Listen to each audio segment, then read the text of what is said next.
आजकल प्रीति मैम जी living relationship चल रही है। जो लड़कियां हैं या लड़के हैं तो वो बोलते हैं कि ये मेरा हक है। मैं लिव इन रिलेशनशिप के बिल्कुल समर्थन में नहीं। अगर हम पुराने जमाने में चले जाएं तो इस शब्द को जिस चीजों से जोड़कर देखा जाता था, शायद हम और आप उस शब्द को अपने मुंह से लेना भी पसंद नहीं करेंगे। मूवी ऐसी थप्पड़ के आपने देखी? जी हाँ। तो मतलब ऐसी मूवीज क्या संदेश देती है? ऐसा कैसा गुस्सा है, मुझे ये गुस्सा नहीं समझ में आया। माँ खड़ी है, बहन खड़ी है, बेटी खड़ी है, पत्नी खड़ी है, गुस्सा इस कदर हावी हो गया आपके ऊपर कि गाल आपने पत्नी का नहीं छुई।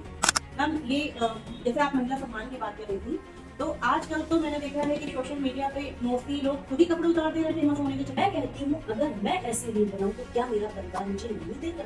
जिम्मेदारी किसकी बनती है, मेरी आपकी की उस परिवार की? और सबसे बड़ी बात, जब ये न्यूज बनती है तो सोशल मीडिया पे डाली जाती है। तो मुझे तो नहीं लगता कि फोन जैसी चीज आप किसी के पास नहीं है। माँ बाप भी देख रहे हैं, भाई बहन भी देख रहे हैं, रिश्तेदार भी देख रहे हैं। आजकल बहुत लोग आध्यात्मिक हैं, कुछ लोग वैज्ञानिक सब देखते हैं। तो आपका क्या माइंडसेट कहता है कि हम अध्यात्म और विज्ञान को किस तरीके से देखते हैं? वैज्ञानिक है, वो एक से एक आविष्कार कर रहे हैं, लॉन्च चीजें हो रही हैं, लेकिन आप देखिए जब गगनयान और ये सब भेजे जाते हैं वहाँ पर एक पॉइंट जरूरी है। जब वो मिशन स्टार्ट होने लगता है तो उसके ऊपर स्वास्तिक का एक चिन्ह बनाया जाता है, साइड में नारियल उसको जो विज्ञान के साथ जुड़ा हुआ है।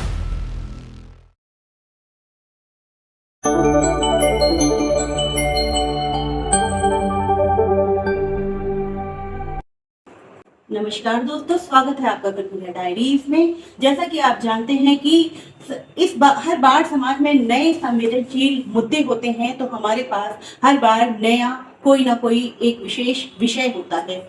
इसी कड़ी में आज हमने आपके लिए बुलाया है एक नए मेहमान को। तो स्वागत करते हैं हम प्रीति जी का। नमस्कार मैम। नमस्कार। प्रीति जी के विषय में बता दें कि प्रीति जी प्रवक्ता हैं और समाज के बेहद संवेदनशील मुद्दों को आप पर्सनली डील करती हैं। आप एक साइकोलॉजिकल काउंसलर भी हैं। तो मैम के विषय में हम जानना चाहेंगे खुद मैम के मुंह से। Ma'am please. नमस्कार ज्योति जी, नमस्कार रानू जी। मैं अपना परिचय बहुत संक्षेप में दे देती हूँ।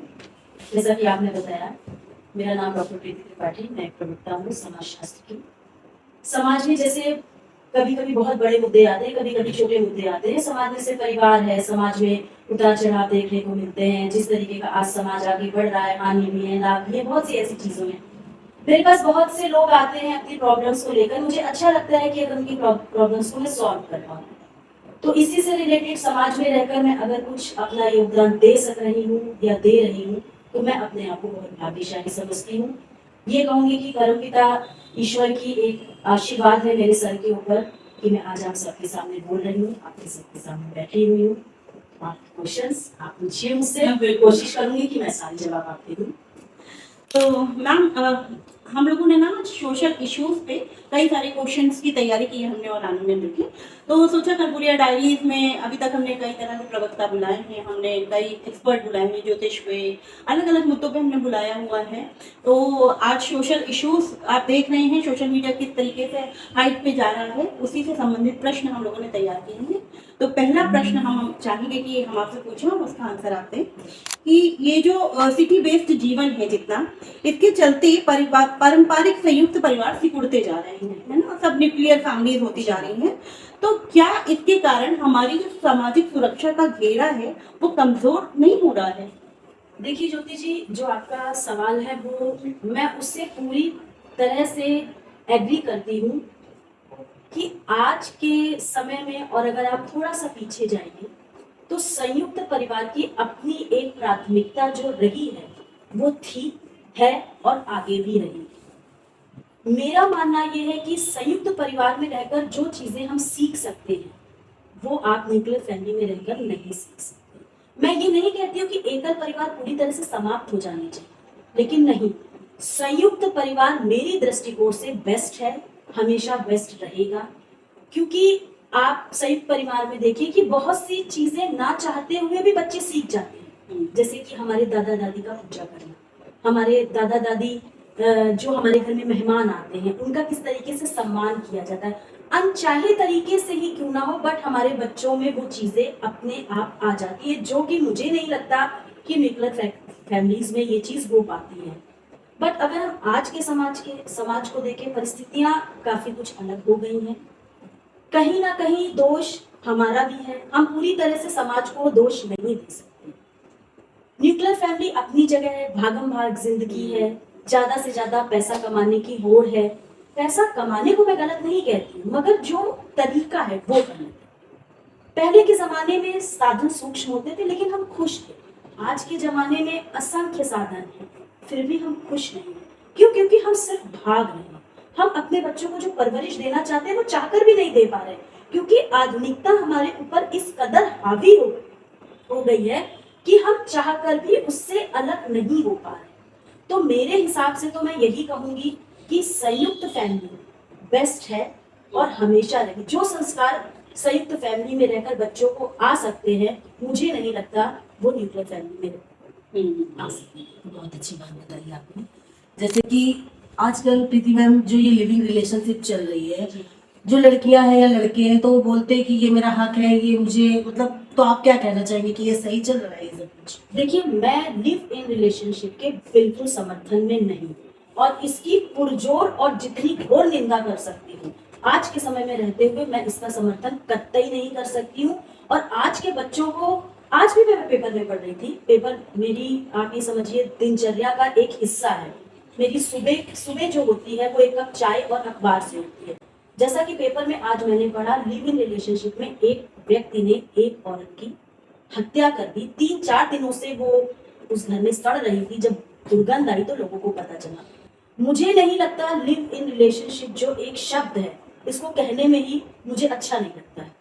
अगर हम पुराने जमाने में चले जाएं तो इस शब्द को जिस चीजों से जोड़कर देखा जाता था, शायद हम और आप उस शब्द को अपने मुंह से लेना भी पसंद नहीं करेंगे। बट हाँ, आज की युवा लिव इन रिलेशनशिप को क्या समझती है, क्या नहीं समझती है कि वो एक फैशन हो गया है। मैं इस पे, मेरे पास ऐसा कोई शब्द नहीं है जिस मैं इसको किस तरीके से आपको बताऊं या लोगों को बताऊं, क्योंकि मैं खुद इसके विरोध में हूँ। मेरे हिसाब से लिव इन रिलेशनशिप बिल्कुल नहीं होना चाहिए किसी भी तरीके, मैं इसका समर्थन नहीं। मैम, लेकिन अभी तो जो कोर्ट की रूलिंग्स आई है उसमें तो इसको वैलिड कर दिया है। इसमें तो महिला जो है घरेलू हिंसा का भी केस दायर कर सकती है जो लिव इन में रह रही है। यही तो मैं, देखिए, कोर्ट जो है वो माननीय है, जो उसने कह दिया वो सही है। अब आप उसका विरोध करती है तो करते रहिए, वो आपके ऊपर डिपेंड करता है, क्योंकि कोर्ट तो माननीय है, उसने तो एक आदेश दे दिया। बट मैं ये कहती हूँ कि जो उस जगह बैठे हैं, जरा उनसे कभी उनकी पर्सनल राय तो पूछिए। ये तो हम संविधान के तहत कह रहे हैं कि ये भाई इन चीजों को बढ़ावा मिलना चाहिए। पर्सनली तौर पे जरा आप जाकर तो पूछिए जो सर्वोच्च कुर्सी पर बैठे हुए कि उनकी क्या राय है। हम उनको दोष नहीं दे सकते क्योंकि वो तो संविधान के तहत अपना सारा कार्य कर रहे हैं। बट मुझे नहीं लगता कि आज का पढ़ा लिखा व्यक्ति लिव इन रिलेशनशिप को समर्थन करेगा। और जो कर रहा है, देखिए, वो उसकी अपनी सोच है। हम सिर्फ अपने विचार से कुछ कह सकते हैं, हम अपने विचारों को किसी पर थोप नहीं सकते। आज की जो जनरेशन है, अगर आप कोशिश करेंगे कि हम उसके ऊपर अपनी चीजों को थोपे तो वो ज्यादा करेगा। बेटर है कि हम उन चीजों को समझाएं। शुरुआत अगर हम अपने घर से करते हैं तो वो बेटर है। मैं तो फिर कहती हूँ, आपको किसी भी चीज की शुरुआत करनी है वो आप अपने घर से शुरू करें। क्या समझाना है, क्या नहीं समझना, क्या गलत है, क्या सही है, मैं आपसे बस इतना कहना चाहूंगी आपके चैनल के माध्यम से कि मेरा जो अपना स्वयं का विचार है, मैं इसके समर्थन में बिल्कुल नहीं है। बाकी माननीय कोर्ट ने जो आदेश दिया उसका मैं पालन कर रही हूँ। तो हम पालन तो सभी को करना पड़ेगा, लेकिन इसका सामाजिक ध्रुवीकरण पर क्या प्रभाव पड़ेगा? बहुत गंदा प्रभाव। आप देखिए ना, आप डेली पेपर उठाइए, मुझे नहीं लगता कि ये कैसा रिलेशनशिप है, मुझे नहीं समझ में आता है। मैं भी आज आधुनिक समाज में रह रही हूँ, मैं भी आधुनिक हूँ, पर मुझे ऐसा आधुनिकीकरण नहीं चाहिए। मैं अपने बच्चों को ऐसा आधुनिकीकरण नहीं देना चाहती हूँ। मुझे ये रिलेशनशिप समझ में नहीं आता। संबंध बहुत है, माँ बेटे का है, पति पत्नी का है, बिल्कुल है, संबंध बहुत है, नैतिक संबंध, अनैतिक संबंध। बट जो ये रिलेशनशिप है, ये मेरी सोच से बिल्कुल परे। लेकिन इसके पीछे मुझे ये लगता है कि क्या परिवार हमारा जिम्मेदार? बिल्कुल बिल्कुल 100% परिवार की जिम्मेदारी बनती है। भाई, मैं कैसे कह लूं कि मेरा जो बच्चा है, मेरे भी बच्चे बाहर पढ़ रहे हैं, मैं अपने बच्चों पर नजर रखती हूँ। नजर रखने का मतलब ये नहीं है कि मैं उन पर शक कर रही हूँ। बट नहीं, हमारा ये कर्तव्य बनता है कि हम अपने बच्चे को बताएं कि बेटा आगे गड्ढा है, जरूरी नहीं कि वो गिरने के बाद ही सीखे।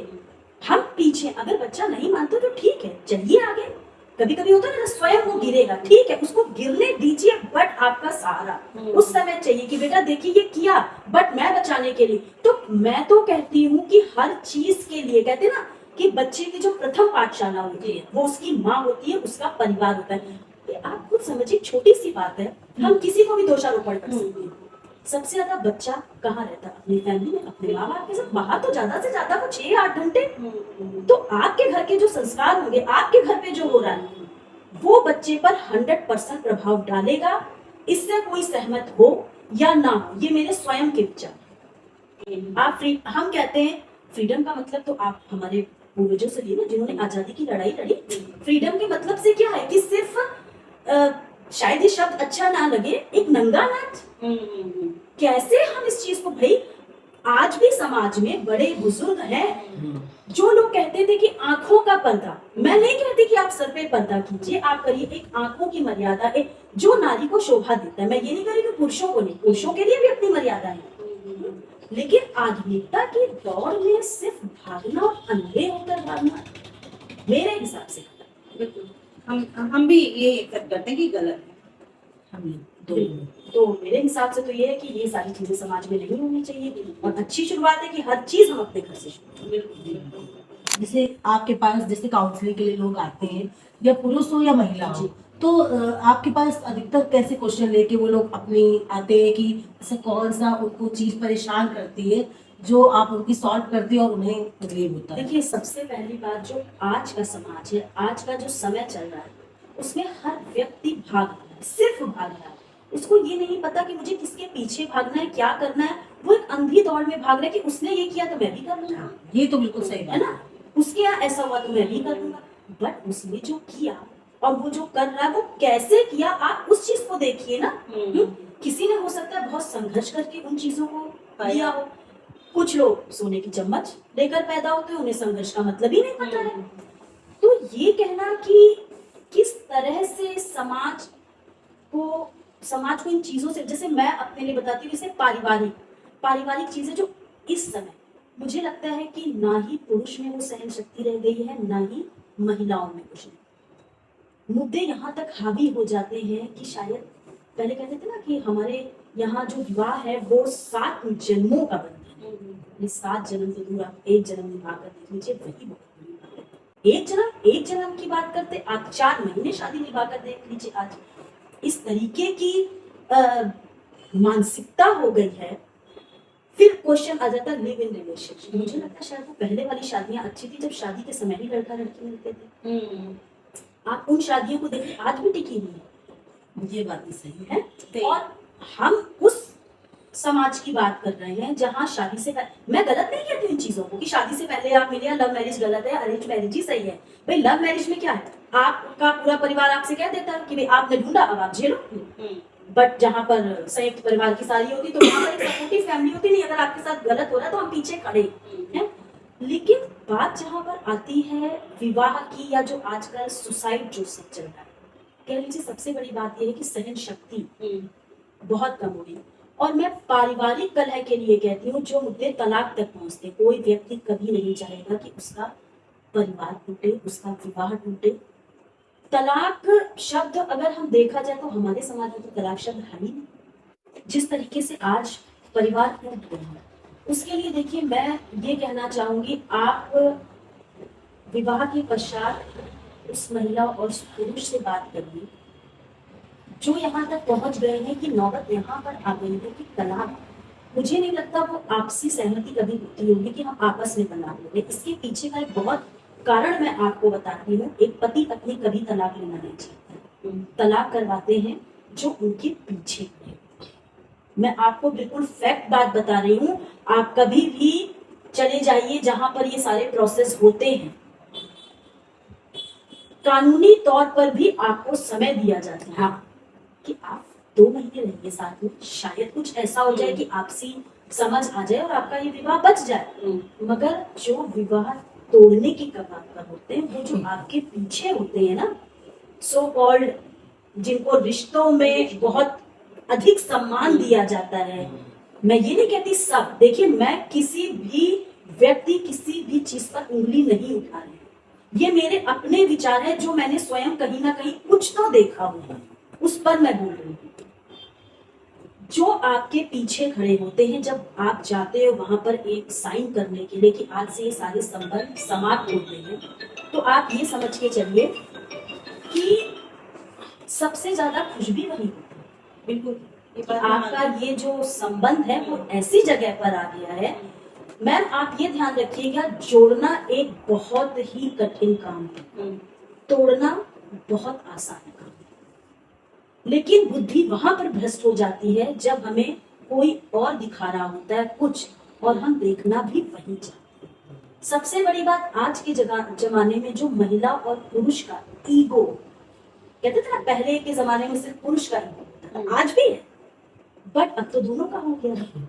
लेकिन विवाह एक ऐसी चीज है, अगर थोड़ा मुझे झुकना चाहिए, थोड़ा आप झुक जाओ, मुझे नहीं लगता इसमें कहीं किसी का ईगो होगा। पीछे वाले क्या होते हैं, वो क्या कहते हैं, जब आप अपनी बात उनको बता दो, अच्छा उसने इतनी ऊंची आवाज, तुम पढ़ी लिखी हो यार, तुमने बता कैसे किया उसकी ऊंची आवाज है, कैसे ऊंची, तुम आत्मनिर्भर हो, छोड़ो दूसरे मिलेंगे, संपन्न हो, कमाती हो। एक आप मेरी इस बात को ध्यान से सुनिए, एक पुरुष जब कमाता है वो पूरे परिवार के लिए कमाता है, वो चाहता है मेरी फैमिली मेरे साथ रहे, सब खुश रहे। 100% तो कोई नहीं होता, मैं हमेशा अपनी बात को जब कहती तो 99.9% कहती हूँ, मैं 1% का नहीं कहती, क्योंकि 1% तो फिर अलग ही हो गया। एक पुरुष जब कमाता है, एक पुरुष जब खुश होता है, वो चाहता मेरा परिवार खुश रहे, सब खुश रहे। लेकिन जब एक कड़वी है मैडम, ये बात कड़वी है मगर सत्य है, लेकिन जब एक महिला आत्मनिर्भर होती है, मैं फिर से कह रही हूँ 99% नहीं मैं कह रही हूँ, 1% मैं फिर नहीं कह रही, क्योंकि हो सकता है इंटरव्यूज देखने के बाद कुछ लोग समर्थन करें कुछ ना कहें, महिला होने के नाते कहिए आप ही मेरा समर्थन ना करें कि ये मैडम कैसे बोल रही है, भाई एक महिला हो के महिला का विरोध, हाउ दिस पॉसिबल। तो सबसे बड़ी बात है, जब एक महिला कमाने लगती है तो वो कहती है मुझे किसी की जरूरत नहीं है, मैं आत्मनिर्भर हूँ, अब तो मैं सब कुछ कर दूंगी, मैं देख लूंगी, मैं तो पूरी दुनिया से लड़ जाऊंगी। बट ये नहीं होना है, ये नहीं हो सकता है। पुरुष और महिला जो दो पहिए कहे गए हैं ना, जब वो समानांतर चलेंगे गाड़ी तभी अच्छी चलेगी। कहीं आप झुकिए, कहीं आप झुकिए, सिर्फ अपने विवाह को समझिए, संभालिए। लोगों, देखिए लोगों का क्या है, लोगों को तो मसाला चाहिए, वो आपकी तरफ से भी बताया ना, आपका पति आपको एक झापड़ मारे, शायद कोई आपसे ये कहने आए, कोई बात नहीं, छोड़ो यार।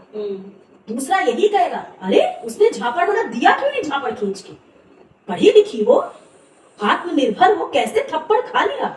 यही थी पहले की शादी और आज की शादी। मैं इसको सपोर्ट नहीं कर रही कि मार खाइए, क्योंकि हिंसा तो कभी किसी चीज का सॉल्यूशन हुआ ही नहीं। कम्युनिकेशन होता है, बातचीत के जरिए बहुत सी बातें सुलझानी चाहिए। मैं मारपीट का कभी समर्थन नहीं करती कि पति ने पत्नी को मारा या पत्नी ने पति को मारा, ये तो कभी कोई सोल्यूशन रहे नहीं है। कैसा रिश्ता है ये, जहाँ एक औरत आदमी का सम्मान नहीं करे, जहाँ एक आदमी औरत का सम्मान नहीं करे। ऐसे एक मूवी आई थी थप्पड़, क्या आपने देखी? जी हाँ। तो मतलब ऐसी मूवीज क्या संदेश देती है? संदेश देखिए इस चीज, मैंने ये मूवी देखी है, कहीं ना कहीं मैं डिस्टर्ब हुई, और वो चीज कहीं ना कहीं मुझे गलत लगी कि उस आदमी ने गुस्से में आके बिना सोचे समझे अपनी बीवी को थप्पड़ मार दिया। बट आप ये जरा मुझे इसका जवाब दे दीजिए, गुस्सा तो बीवी को भी आ सकता है, औरत को भी आ सकता है, और ये ऐसा कैसा गुस्सा है, मुझे ये गुस्सा नहीं समझ में आया। माँ खड़ी है, बहन खड़ी है, बेटी खड़ी है, पत्नी खड़ी है, गुस्सा इस कदर हावी हो गया आपके ऊपर कि गाल आपने पत्नी का ही चुना और किसी का, ये बहुत सीरियस। आप माँ का चुन लेते, ये तो बहन का चुन लेते, बेटी का चुन लेते, क्यों नहीं चुना? इसलिए क्योंकि वहां पर आपकी मर्यादा थी और वहां पे आपका ईगो हर्ट हुआ है। गुस्से में तो आदमी कहता है ना, सोचने समझने की शक्ति आदमी खो देता है, तो बिल्कुल ये सही बात। सारी सोचने की समझने की शक्ति बीवी के सामने ही खो दी गई। नारी का सम्मान का मतलब क्या है? आप माँ को सम्मान देते हो, अपनी बेटी को सम्मान देते हो, आप अपनी बहन को सम्मान देते हो, क्यों नहीं आप अपनी पत्नी को सम्मान दे रहे हो? भाई वो भी तो किसी की बेटी, किसी की बहन, किसी की माँ है। तो ये गुस्सा तो मुझे आज तक नहीं समझ में आया कि पति अपनी पत्नी पे ही क्यों, मुझे मतलब मैं ऑफिस से आया, मैं टेंशन में हूँ, बीवी को थप्पड़ मार दिया। खाने में नहीं, क्या खाने में अगर नमक ज्यादा है या कम है तो कभी माँ के हाथ का खाने में नमक ज्यादा थप्पड़ मारा था? नहीं, क्योंकि वो माँ थी, एक मर्यादाएं थी, एक सीमा थी। तो क्यों नहीं बीवी के साथ? तो ये कैसा गुस्सा है कि आपको हाथ उठाने पे मजबूर कर देता है भाई? इसको गुस्सा नहीं, इसको कहेंगे पागल। ये होता है आदमी जो ईगो जिसके सर पे बैठा होता है ना, वो गुस्सा बीवी करता है। लिटरली बदतमीजी। इसको बदतमीजी कहेंगे। वो फिर वो किसी औरत का सम्मान नहीं कर रहा है ना। महिला पे हाथ उठाना ही सबसे शर्मनाक है। आप बात करिए, और भी चीजें हैं मैम। ये जैसे आप महिला सम्मान की बात कर रही थी, तो आजकल तो मैंने देखा है कि सोशल मीडिया पे मोस्टली लोग खुद ही कपड़े उतार दे रहे फेमस होने के चक्कर में। लड़कियां हैं, गर्ल्स हैं, इवन मैंने देखा है महिलाएं भी ऐसा कर रही हैं। तो उनके विषय में आप क्या कहना चाहेंगे? देखिए ज्योति जी, उनके विषय में तो मैं इतना ही कहना चाहूंगी, एक अंधी दौड़ है जिसमें सब भाग रहे हैं। मैं उनसे कहना चाहूंगी जिनकी वाइफ ये रील बना रही है, क्या उनके हस्बैंड नहीं देख रहे? जिनकी बेटियां ऐसी रील बना रही हैं, क्या उनके घर वाले नहीं देख रहे? जिनकी बहनें ऐसी रील बना रही, क्या उनके भाई नहीं देख रहे? मैं कहती हूँ अगर मैं ऐसी रील बनाऊं तो क्या मेरा परिवार मुझे नहीं देख रहा है? जिम्मेदारी किसकी बनती है? मेरी, आपकी की उस परिवार की? और सबसे बड़ी बात, जब ये रील्स बनती है तो सोशल मीडिया पे डाली जाती है, तो मुझे तो नहीं लगता कि फोन जैसी चीज आज किसी के पास नहीं है। माँ बाप भी देख रहे हैं, भाई बहन भी देख रहे हैं, रिश्तेदार भी देख रहे हैं। तो वही बात आ गई, हर चीज परिवार। क्या परिवार ने, हम घर से जो पहन के निकलते सबसे पहले कौन देखता है? हमारे परिवार ही तो देखता है कि हम क्या पहन के निकल रहे हैं। अब आप कहोगे कि हो सकता है मैडम बच्चे अंदर पहन ले, बाहर जाके उतार ले, इसकी जिम्मेदारी किसकी बनती है जरा बताइए? मेरी, आपकी, या बस बाहर वाले लोगों की? मैम आजकल के एक दो बच्चों से मैंने बात की तो कहते हैं कि आप ऑर्थोडॉक्स विचारधारा की। नहीं तो मतलब कि अगर हम एक बहुत ही इस तरीके का शब्द यूज करें हिंदी में, जिसको मैं तो मुंह से भी कहना नहीं चाहूंगी, लेकिन आप कहते हैं ना कुछ हिंदी वर्ड्स और इंग्लिश वर्ड्स में ये होता है नेकेड, है ना। नेकेड जिसको कहेंगे तो यही आधुनिकता रहेगा। ये नेकेड होना, जितना ज्यादा आप नेकेड हो जाए उतने ज्यादा आप आधुनिक हो गए, आप उतने ज्यादा खुले विचारे क्या हो गए। अरे खुला विचार क्या होता है? आप खुले विचारों के लिए कुरीतियों से लड़िए ना। खाली कपड़े उतार देंगे और आप खुले विचार के हो गए? ये कैसी आपकी अंधी दौड़ है भाई आधुनिक दिखाने के लिए? अपनी सोच से आधुनिक बनिए। मैं कहती हूँ पहनावा कभी कोई बुरा नहीं होता है, मैं कभी किसी पहनावे को बुरा नहीं कहती हूँ। लड़कियां कहती ना मेरी आजादी है, ये तो मैं कुछ भी पहनूं, मैं कुछ भी करूं, मैं कैसा बोलूं, मैं ऐसा बोलूं, मैं वो पहनूं, आपको क्या? यही तो होता है ना। क्यों नहीं है भाई? मैं सीधी सी एक बात आपसे पूछती हूँ मैडम, आपके पास मान लीजिए पैसा है, आपके पास एक गाड़ी है, आपने आधे कपड़े पहने, आप अपने घर से निकली, गाड़ी में बैठ गए, ठीक है। आपके परिवार, अड़ोस पड़ोस ने आपको देखा आधे कपड़े पहनते हुए। देखिए बात थोड़ा सा खुला कह रही हूँ, हो सकता है जब भी ये बातें सामने आए तो मैडम ने किस तरीके की बातें कह दी, लेकिन ये सच है। मैं एक समाजशास्त्री होने के नाते मैं ये कहना चाहूंगी, जब हम आधे कपड़ों में बाहर निकलते हैं, लोग हमें देखते हैं, हर टाइप का लोग देखते हैं। एक गरीब तबका भी देखता है, एक अमीर भी देखता है, ठीक है ना। लेकिन आप समझ सकते हैं, एक बहुत छोटी सी बात है, जब आप इस तरीके के कपड़े पहनकर बाहर निकलती हैं तो जिस तरीके के हार्मोन्स आपके अंदर डेवलप होते हैं उसका जिम्मेदार कौन है? क्योंकि आप तो ऐसे कपड़े पहन के गाड़ी से निकल कर चली गई। जो निचले तबके का आदमी वो क्या करेगा?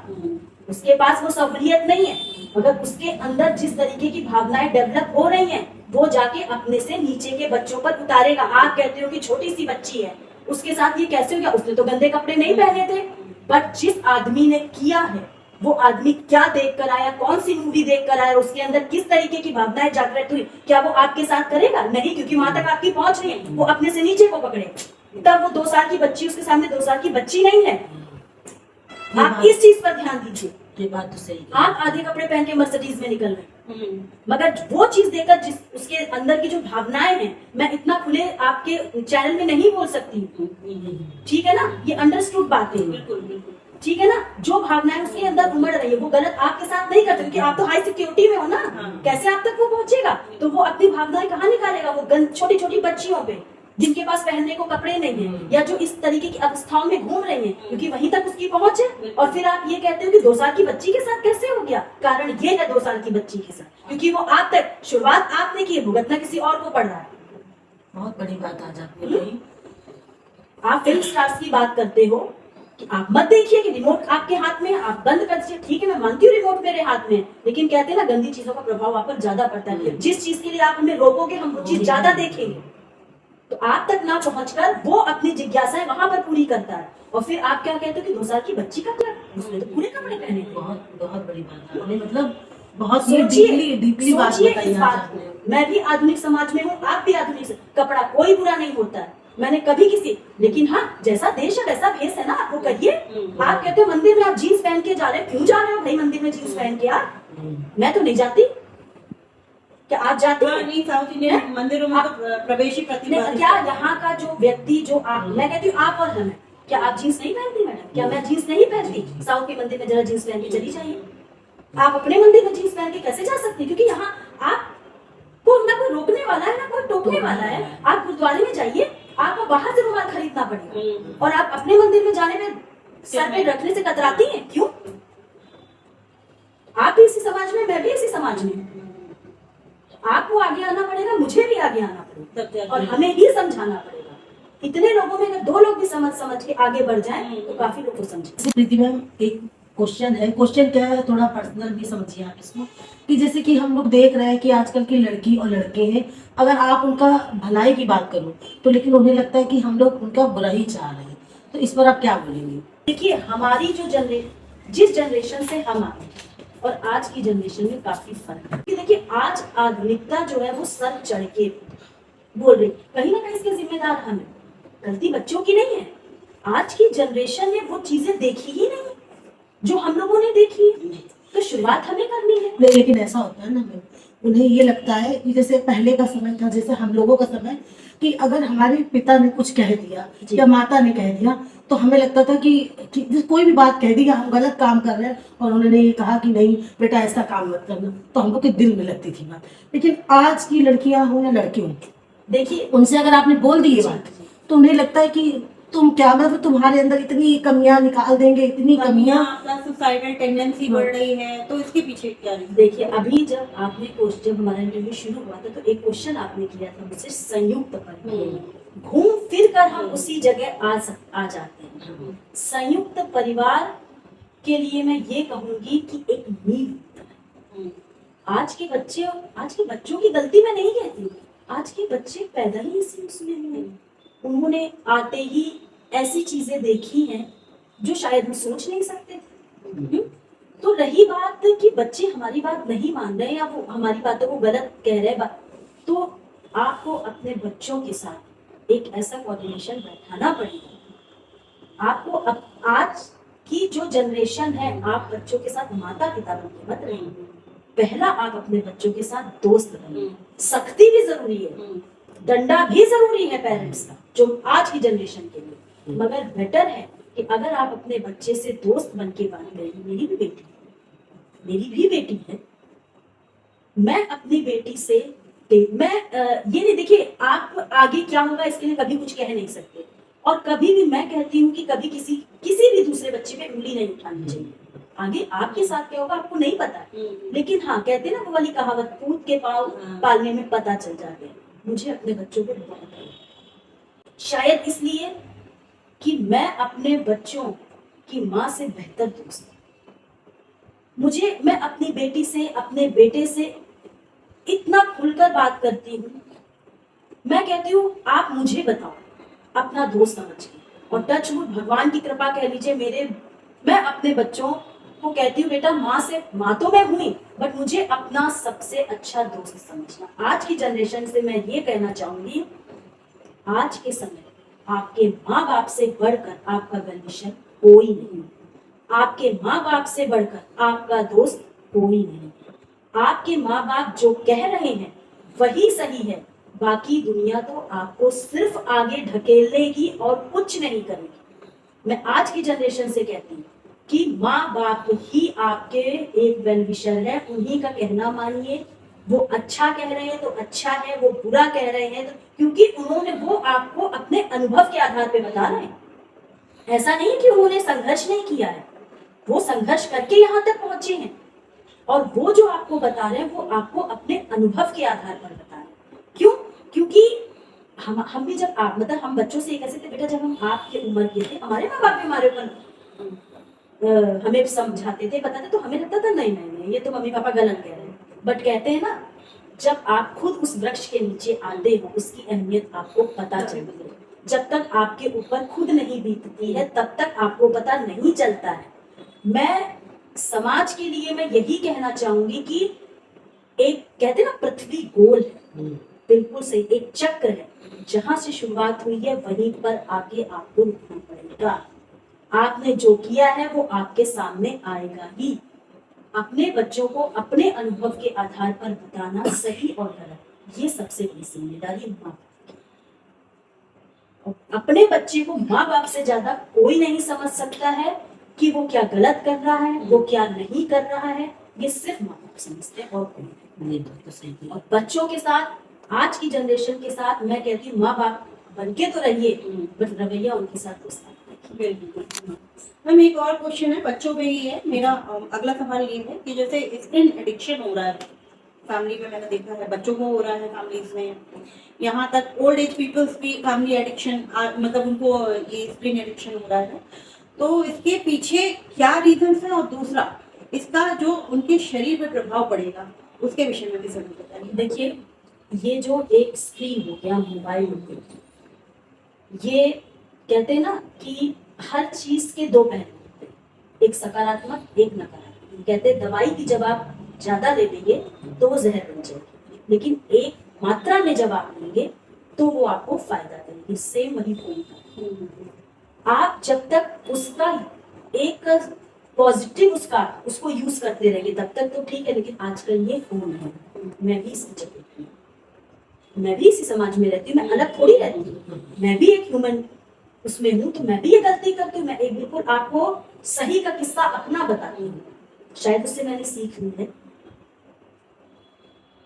कोरोना के समय मैं मैं मेरे बच्चे मेरे हस्बैंड एक ही बेड पर बैठे हुए थे और 4 कोनों में बैठे हुए थे, एक कमरे में एक, और आई थिंक 2 से 3 घंटे हो गए हम चारों मोबाइल लिए थे।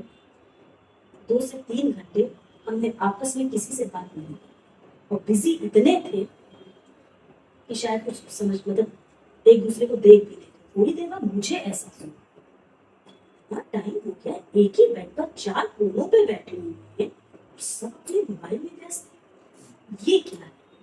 कहीं ना कहीं वो पहली गलती मेरी खुद की थी क्योंकि मैं देख रही थी, फिर दूसरी गलती मेरे हस्बैंड की थी क्योंकि वो देख रहे थे, फिर गलती थी बच्चों की। इस गलती को मैं सुधार सकती थी और मैंने सुधारा। वाकई कहते ना, विज्ञान जितना आगे बढ़ रहा है कहीं ना कहीं उतना हार्मफुल भी। तो बस मोबाइल भी नहीं, जितना ज्यादा इसका उपयोग है उतना ही ज्यादा वो आपके शरीर को हानि पहुंचे। एक टाइम लिमिट तय करिए। मैं ये देखिए, अब तो कहते ना अगर आपको नहीं भी आएगा तो आप पिछड़े हो गए, वो भी जरूरी है, लेकिन एक टाइम लिमिट हर चीज की तय होनी चाहिए। स्क्रीन जरूरी है, ठीक है, आपको समाज की जानकारी मिलती है, मगर अब आप मोबाइल के अधीन हो जाए ये गलत है। मोबाइल आपको अपने अधीन कर ले ये गलत है। एक टाइम लिमिट करके थोड़ा देखिए, आउटडोर जाइए बच्चों को। मैं तो कहती हूँ बच्चों को मैं क्या गलत कहूँ बच्चों को, आप अपने आप से पूछिए, आप अपने बच्चों को कितना समय देते। अब क्या है, एक छोटा बच्चा है, दूध नहीं पी रहा है, बोतल मुंह में डाल दी, मोबाइल लगा दिया, बच्चा वो देख रहा, दूध पी गया, माँ भी खुश, बच्चे ने दूध पी लिया, ठीक है ना। माँ काम कर रही, बच्चे को मोबाइल पकड़ा दिया, ठीक है ना। तो फिर देखिए वही चीज घूम कर आ गई संयुक्त परिवार। बेनिफिट, सिर्फ बेनिफिट्स बता रही हूँ। पहले के जमाने में क्या था, पकड़ा दिया बच्चे को, काम कर लिया। तो गलत वो नहीं है कि आप न्यूक्लियर फैमिली में रह रहे तो सारे उसके नेगेटिव पॉइंट्स हैं, ऐसा नहीं है, लेकिन कहीं ना कहीं हम खुद ही अपने बच्चों को वहां रखें। हमें अपना स्पेस मिल जाए, जैसे कहते हैं ना आजकल हर आदमी अपना एक पर्सनल स्पेस चाहता है, अब ये पर्सनल स्पेस क्या होता है ये भी मुझे नहीं समझ में आता, है ना। आप देखते हो ना, बच्चे कहते हैं मम्मा हमारा पर्सनल स्पेस, हस्बैंड कहते हैं मेरा पर्सनल स्पेस, बीवी कहती मेरा। ये पर्सनल स्पेस क्या होता है, ये तो आप मुझे समझाइए, ये पर्सनल स्पेस क्या होता है, परिवार में रह के पर्सनल स्पेस। जैसे मैम एक क्वेश्चन है मेरे, मतलब कि जैसे कि लड़की हो या लड़के हो, जी हाँ। आजकल आप देख रही हैं, आप तो रोज डेली पेपर पढ़ ही रही है कि क्या एक छोटी सी बात उन्हें इतनी लग जाती है कि वो अपनी जान तक दे देते हैं। जैसे हमारे साथ की एक हमारी फ्रेंड है, उनकी सिस्टर के हस्बैंड कहीं घूमने जा रहे होंगे, तो उनकी वाइफ ने कहा मत जाएंगे, तो बोला कि नहीं मैं तो जाऊंगा, तो बोले अगर आप चले गए तो मैं सुसाइड कर लूंगी। तो उसने कहा अरे जाओ कर लो जाके, और उसने रियल में सुसाइड कर ली। समझिए उसने अपनी 1 साल की बच्ची का भी मुंह नहीं देखा। तो ऐसे लोगों के लिए आप क्या बोलेंगे? देखिए ऐसे लोगों के लिए तो यही कह सकते हैं कि जो दिमागी तौर पर शून्य हो जाते हैं ना, आत्महत्या करना एक सेकंड का काम होता है। क्योंकि जो व्यक्ति आत्महत्या कर रहा है उस एक पॉइंट पर आकर उसकी सोचने समझने की जो क्षमता होती है वो पूरी तरह से शून्य हो जाती है। कहते हैं ना, वो जो एक क्षण होता है, उस एक क्षण को अगर आपने अपने आप से दूर कर दिया, है ना। आत्महत्या करना कोई बहुत बड़ी बहादुरी नहीं है कि आपने आत्महत्या कर ली एक छोटी सी बात पर, आप उसके बाद के कारण सोचिए। आजकल तो छोटी छोटी बातों पर आत्महत्या हो रही है। आत्महत्या ना हो गई एक फैशन हो गया। वीडियो बनाया मैं आत्महत्या करने जा रहा हूँ, पूरा वीडियो बना दिया कि ऐसा ऐसा ऐसा हुआ लाइव। अभी आपने बहुत से केसेस ऐसे सुने होंगे कि पूरा वीडियो, मतलब मुझे लगता है कि फैशन है ना, एक फैशन हर चीज का ऐसा रहा, मतलब अब तो आत्महत्या भी एक फैशन बन गया। ये बात सच है ना, हाँ, तुमने ऐसे करी तो मैं ऐसे करूंगा। एक जो केस हुआ था बहुत बड़ा, है ना, तो उसने जब वो पूरा वीडियो बना के किया, हाँ, उसी कुछ दिन बाद दूसरा तीसरा, है ना, हाँ एक फैशन एक फैशन आ गया। अच्छा अब जो है जैसे हुआ ना कि एक परिधान एक फैशन में आया, लोगों ने पहनना चालू कर दिया। अब आत्महत्या करने के तरीके आए, लोगों ने वीडियो बना बना के ये समाज किस दिशा में जा रहा है, हम किस दिशा में जा रहे हैं। कहीं ना कहीं सारी जिम्मेदारी हम आप सबकी होती है। एक जो सहनशीलता है वो लाना अपने जीवन में बहुत ही जरूरी है। और सबसे बड़ी बात है किसी भी चीज को सुलझाना तभी होगा जब आपने सामने बैठकर आप बात करें। दूसरों की कम सुनेंगे, आपस में बैठकर बात करके उसका सॉल्यूशन, क्योंकि जब बात बाहर जाती है फिर वो तमाशा। अच्छा मैम, एक जैसे ये आत्महत्या की बात चल रही है, तो मैंने बहुत पहले एक न्यूज़पेपर के जरिए न्यूज़ पढ़ी हुई थी कि वो परिवार पूजा पाठ बहुत करता है। पूरे परिवार की मैं बात कर रही हूँ, शायद आपने भी पढ़ी, बुराड़ी केस जिसको हाँ, कहा गया था। और उस पूरे परिवार ने एक साथ आत्महत्या कर ली थी कि भगवान से मिलने जा रहे हैं, और नोट लिख के बकायदा वो मरे थे कि अब हम भगवान से मिलने जा रहे हैं। तो ऐसे भाई इसमें तो पूरा परिवार ही सम्मिलित हो गया, इनके ऊपर क्या इसमें तो देखिए वही कह सकते हैं ना कि कुछ चीजें आपके सोचने समझने की जो शक्ति होती है उसको छीन कर देती है, और आप इसमें क्या कहेंगे क्या नहीं कहेंगे। कहते हैं ना कुछ चीजें ऐसी होती है जो आपको ईश्वर के ऊपर छोड़ देनी चाहिए, क्योंकि ईश्वर हर चीज अपने समय पर घटित होगी और होनी ही है। आप अपने कर्मों से सिर्फ उसको घटा बढ़ा सकते हो, इससे ज्यादा कुछ नहीं कर सकते। उस केस ने मुझे लगता है पूरे भारत को हिला के रखा है। काफी दिन पेपर पे आया, टीवी न्यूज में चला, बुराड़ी केस की 11 परिवारों ने एक तरीके से आगे। मैं भी काफी टाइम तक ये सोचती रही कि ये कैसे हो सकता है, लेकिन उसका जवाब मुझे भी आज तक नहीं, क्योंकि वो सारे सवाल और वो सारे जवाब उन सब लोगों के साथ है, क्योंकि बाद में सिर्फ बातें हुई, हाँ, ऐसा हुआ है वैसा हुआ है। इसको अगर हम अध्यात्म से ना जोड़े तो ज्यादा अच्छा रहेगा, क्योंकि वो जो भी सवाल जो भी जवाब थे जो भी था वो उन सबके साथ चला गया। हम सिर्फ इतना कह सकते हैं भगवान उनकी आत्मा को शांति दे, इससे ज्यादा कुछ। मैम ये जो सिस्टम चल रहा है एकल परिवार का, तो क्या इसमें जो वृद्धाश्रम लगातार बनते जा रहे हैं, क्या ये सिस्टम सही है? ये वृद्धाश्रम बन क्यों रहे हैं, आप मुझे इसका जवाब दीजिए। आप मुझे बताइए, जब वृद्धा आश्रम होंगे ही नहीं तो वृद्ध कहाँ छोड़े जाए? किन वृद्धों को आप छोड़ने जा रहे हैं वृद्धा आश्रम? क्या आपका घर नहीं है? वृद्धाश्रम कल्चर कहाँ से स्टार्ट हुआ? मुझे वृद्धा आश्रम, नाम है वृद्धा आश्रम। क्या वृद्धा आश्रम होना चाहिए? क्या आप अपने माँ बाप को वृद्धा आश्रम भेजना चाहेंगे? नहीं, मैं अपने माँ बाप को वृद्धा आश्रम भेजना चाहूंगी नहीं। ये वृद्धा आश्रम बने क्यों कि हम अपने माँ बाप को छोड़े वहां जाके? भाई आपने एक स्पेस बना दिया वृद्धा आश्रम, तभी तो आप छोड़ने जा रहे हैं। आपने सड़क पे छोड़ दिया, उनको बैठा के वृद्धाश्रम पे डाल दिया आपने। जब वृद्धाश्रम होंगे ही नहीं, आपका आपके बुजुर्ग आपके घर में रहेंगे, आपके लिए एक स्थान बना दिया गया, तो आप छोड़ा है वृद्धाश्रम में वृद्धों को। आपकी रिस्पॉन्सिबिलिटी नहीं बनती है। मैं मानती हूँ कि वृद्धों के साथ होती है कई तरीके। आदमी बाहर जाता है, काम करके आता है, चिड़चिड़ा होता है हर तरीके से, लेकिन जो कहा जाता है वृद्धाश्रम छोड़ा है। जब वृद्धाश्रम होंगे नहीं तो वृद्ध कहाँ जाएंगे? वो अपने घर में रहेंगे। क्यों वृद्धाश्रम बनाए जा रहे हैं भाई? लेकिन वृद्धाश्रम की तो जो नंबर काउंटिंग बहुत बढ़ती वो है। इसलिए ना, क्योंकि आपका स्थान बन गया वृद्धों को छोड़ने के लिए, इसलिए काउंटिंग बढ़ रही है। आप ये देखिए, बड़े से छोटे पहले के लोग। जमाने में आप किस वृद्धा, आपने बताइए। आज चले जाइए जरा, थोड़ा सा और पीछे चले जाइए। ये वृद्धाश्रम का सिस्टम तो मुझे ये भी एक फैशन हो गया है, हाँ। है? आजकल ओल्ड होम ऐसे बन रहे हैं कि व्यक्ति अपनी मर्जी से वहां रह रहा है, रिटायर होने के बाद जा रहा है। देखिए वो तो एक स्वेच्छा हो गई, सबको अपना अपना एक टाइम चाहिए, ठीक है। लेकिन वृद्धा आश्रम क्यों बनाए जा रहे हैं? आप मुझे ये बताइए, क्यों वृद्धाश्रम बन रहे हैं? जो व्यक्ति वृद्धों का अपने घर में नहीं सेवा कर सकता है, और हम जाके वृद्धाश्रम में जाकर पैकेट्स बांट रहे हैं और फलाना ठिकाना जो भी हो रहा है, मैं भी पढ़ती हूँ, तो क्यों वृद्धाश्रम बन रहे हैं भाई? आप अपने घर में करिए ना वृद्धों की सेवा। फोटो खिंचवाना, जाके वहां पर ये दे देना, 4 लोगों ने पकड़ लिया है, ये क्या है भाई?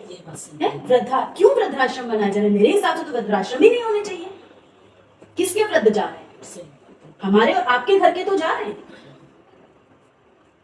सही बात है। सिर्फ मुझे लगता है वृद्धाश्रम फोटो खिंचवाने के लिए बनाया जा रहा है, मेरे हिसाब से तो यही है। बाकी क्या समाज है, बिल्कुल सही कह रही है। फैसिलिटीज के नाम पर वृद्धाश्रम में कोई फैसिलिटी आप क्या कर सकते हो? आप अब वही बात है कि अगर इस चैनल के माध्यम से मेरी बातों को सुना जाएगा तो ये विरोध पक्ष, आप ये कर सकते हो कि आप फालतू की कमाई को वृद्धाश्रम में दे रहे हो। काहे का वृद्धाश्रम है? जो वृद्धाश्रम में जाके सेवा करके दिखाते हैं, वृद्ध को अपने घर में ले जाइए जरा और करिए सेवा। आप नहीं करोगे तो देखने वाला कोई नहीं है, फोटो खिंचवाने वाला कोई नहीं है। आप बताइए ना मुझे। पेड़ लगाते हैं लोग, पकड़ के फोटो खिंचवा ले, जरा उसी पार्क में ले जाइए, बताइए पेड़ कहाँ लगा था? जगह नहीं बता पाएंगे पेड़ कहाँ लगा था। 4 पेड़ लगाए हैं, संरक्षित किया कभी आपने उनको? ये बताइए, खाली फोटो तक। एक पेड़ माँ के नाम, मैंने लगाया एक पेड़ नाम माँ के नाम, उससे पूछिए जाके। आज वृक्ष बन गया, लोग नीचे आकर बैठते हैं उसके। वो है एक पेड़ माँ के नाम। डंडी पकड़ के फोटो खिंचवा ली, सोशल मीडिया पे डाल दी। मुझे भी अच्छा लगता है ये सब करना, लेकिन मैंने अगर डाला है सोशल मीडिया पे, तो फिर वो वृक्ष भी मैं आपको दिखाऊंगी कि ये वो वृक्ष है जो मैंने आज से 10 साल पहले या 5 साल पहले इतना से लगाया, तो वो आज इतना बड़ा हो गया, क्योंकि मैं इसको संरक्षित कर रही हूँ, उसमें डेली पानी डालती हूँ। बात ये है। बहुत अच्छी बात आपने बताई कि जिस चीज को आपने फोटो खिंचवाने से ही सारी चीजें नहीं होती है, जो चीज है उसको करके भी दिखाओ तो इंसान उस चीज का महत्व समझे। हम ये मन में एक विचार आया है कि जैसे आजकल बहुत लोग आध्यात्मिक हैं, कुछ लोग वैज्ञानिक शब्द देते हैं, तो आपका क्या माइंडसेट कहता है कि हम अध्यात्म और विज्ञान को किस तरीके से जोड़ सकते हैं? क्या सोचना चाहिए? देखिए ज्योति जी, विज्ञान और अध्यात्म एक दूसरे के पूरक कह सकते हैं। वो इस तरीके से कि आपने अभी देखा होगा, अभी हालिया जो लॉन्च हुआ है, अंतरिक्ष में भेजा गया है, इसके पहले भी जिसमें हमारे वैज्ञानिक विफल हो गए थे। आप देखिए, अध्यात्म की जो शक्ति है वो पीढ़ी दर पीढ़ी आती ही जाती। जैसे आज का युवा आप देखिए अध्यात्म की ओर ज्यादा जाता है, ठीक है। विज्ञान अपनी जगह है, विज्ञान से हम नित नए प्रयोग कर रहे हैं, हमारा भारत विकसित हो रहा है, लेकिन बिना अध्यात्म के आज भी देखिए जो वैज्ञानिक है वो एक से एक आविष्कार कर रहे हैं, लॉन्च चीजें हो रही हैं, लेकिन आप देखिए जब गगनयान और ये सब भेजे जाते हैं, वहाँ पर एक पंडित जरूर होता है। होता है, आपने गौर किया है? हाँ, जब वो मिशन स्टार्ट होने लगता है तो उसके ऊपर स्वास्तिक का चिन्ह बनाया जाता है, साइड में नारियल फोड़ा जाता है। तो कुछ तो अध्यात्म में है जो विज्ञान के साथ जुड़ा हुआ है। हमारे डॉक्टरों को भगवान कहा जाता है, बट जब ऑपरेशन के लिए जाता है व्यक्ति, तो देखिए जो एक ऑपरेशन थिएटर होता है उसके अंदर कहीं ना कहीं एक बहुत धीमी गति से हनुमान चालीसा का पाठ, कि वो कानों तक जो पॉजिटिविटी आती है, हमारे ब्रह्मांड में जो एक ओम का उच्चारण होता है, जब आप अपनी आंख बंद करके और प्राणायाम करते हो, जब आप ओम का उच्चारण करते हैं, रिलैक्स होकर सुनिए, जब आप ओम करते हैं ओम, तो एक जो वाइब्रेशन आता है कान के अंदर और दिमाग के अंदर, कुछ तो है अध्यात्म से जुड़ा हुआ। हमारे चारों तरफ एक जो शक्ति है, अदृश्य शक्ति, जो पूरे ब्रह्मांड को कंट्रोल करके रखी, जो दिखाई तो नहीं देती है, बट कहीं ना कहीं तो हमें अपनी तरफ खींच रही है ना, कहीं ना कहीं तो हमें हर चीज का आभास हो ही जाता है ना, ये होने वाला या होगा। तो अध्यात्म को हम नकार नहीं सकते किसी भी तरह से। ईश्वर है, ईश्वर रहेगा और ईश्वर है जो आपको दिखाई नहीं दे रहा मगर आपके चारों तरफ है, क्योंकि आप हमेशा देखिए जो आप बोलते हैं यूनिवर्स आपको वही चीज वापस करता है। तो कहीं ना कोई एक अदृश्य शक्ति जो है ना, जो पूरे ब्रह्मांड को संचालित कर रही है, चला रही है, तो अध्यात्म है। तो प्रीति मैम, यहाँ तक पहुँचने में आपका घर से, परिवार से क्या सपोर्ट रहा? बहुत बहुत, अच्छा, जितना कह सकूं उतना कम है। मैं अपने परिवार के लिए, शादी से पहले, शादी के बाद, कहते हैं आपके परिवार में कुछ अहम सदस्य ऐसे होते हैं जिससे आपका एक लगाव होता है, शादी से पहले, शादी के बाद। मैं अपने आप को बहुत ही, ईश्वर का एक ऐसा आशीर्वाद है मेरे ऊपर। शादी से पहले मेरे पापा अब नहीं है, जो उन्होंने मुझे सिखाया, कई जगह मैं उस बातों को बोलती भी हूँ कि बेटा हमेशा आगे, सोच को हमेशा अपना ऊंचा रखो, लेकिन अपने से नीचे वाले को देख कि जो तुम्हें मिला है शायद उसको भी नहीं मिला। आगे जरूर बढ़ो, किसी को धक्का देके मत बढ़ो। और शादी के बाद जो मैं यहाँ तक पहुंची, मेरे सबसे बड़े मार्गदर्शक, मेरे सबसे अच्छे दोस्त, मेरे सबसे अच्छे, हर काम में अगर कोई आलोचना करनी होती, ऐसे नहीं ऐसे, वो मेरे इसमें ईश्वर का एक बहुत बड़ा आशीर्वाद है मेरे हस्बैंड मेरे लिए। यहाँ तक पहुंचाने में उनका बहुत बड़ा सपोर्ट है। जब भी मैंने उनसे उनका समय मांगा, उन्होंने मुझे दिया, चाहे कितने भी बिजी हो। तो मेरे लाइफ में मेरे ससुराल का बहुत सपोर्ट था, मेरे मायके का बहुत सपोर्ट रहा, लेकिन हाँ, जो दो लोग, मेरे पापा और मेरे हस्बैंड, इन दो लोगों को मैंने हमेशा यहाँ रखा है और हमेशा दोनों का यहाँ तक पहुँचाने में सबसे बड़ा योगदान। बस आपके चैनल के माध्यम से मैं यही कहूँगी, मेरे पापा का आशीर्वाद मेरे ऊपर हमेशा बना रहे और मेरे हस्बैंड दीपक जी हमेशा मेरे साथ रहे। धन्यवाद। Thank you ma'am. तो देखा आप लोगों ने कि समाज बदल रहा है तो सवाल भी बदल रहे हैं। धनपुरिया डायरीज से मैं हूँ ज्योति, आप हैरान हो। आज इन सवालों के जवाब के लिए हमारे पास थी एक्सपर्ट डॉक्टर प्रीति, जो एक सोशल मुद्दों पर जिन्होंने इतना खुलकर आज हमारे साथ बातचीत की। अगर आपको ये बातचीत पसंद आई हो तो प्लीज अपने विचार कमेंट में हमें दें, लाइक करें, चैनल को सब्सक्राइब करें, ताकि हम आपके लिए ऐसे ही मुद्दे, ऐसी ही जानकारियां, ऐसे ही गेस्ट खोज कर लाते रहें। धन्यवाद, थैंक यू।